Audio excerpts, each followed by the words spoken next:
കേരളത്തിലെ കായൽ പരപ്പുകളിൽ ഒരു ഭയാനകമായ നിശബ്ദതയുണ്ട്. അവിടെ ഒരു നിയമമുണ്ട്. സൂര്യൻ അസ്തമിച്ചു കഴിഞ്ഞാൽ പിന്നെ വള്ളങ്ങളിറങ്ങാറില്ല.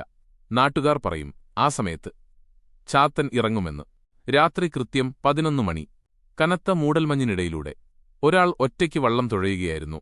പെട്ടെന്ന് നിശബ്ദതയെ ഭേദിച്ചുകൊണ്ട് ഒരു കുട്ടിയുടെ ശബ്ദം കേട്ടു. രക്ഷിക്കണേ, എന്നെ ഒന്ന് സഹായിക്കണേ.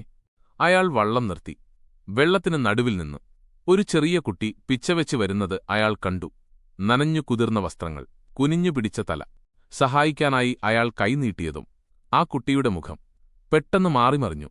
കണ്ണുകൾ കരിമഷി പോലെ കറുത്തതായിരുന്നു. വായ അസാധാരണമാംവിധം വലുതായി തുറന്നിരുന്നു. അതൊരു കുട്ടിയായിരുന്നില്ല, ചാത്തനായിരുന്നു. അടുത്ത ദിവസം രാവിലെ കരയിൽ വള്ളം കണ്ടെത്തി. പക്ഷേ ആ മനുഷ്യനെ മാത്രം പിന്നീട് ആരും കണ്ടിട്ടില്ല. ഇന്നും ആളുകൾ പറയുന്നു, രാത്രിയിൽ കായൽ തീരത്ത് നിങ്ങളെ ആരെങ്കിലും വിളിച്ചാൽ ഒരിക്കലും തിരിഞ്ഞു നോക്കരുത്. ഇല്ലെങ്കിൽ അടുത്ത ഇര നിങ്ങളായിരിക്കും.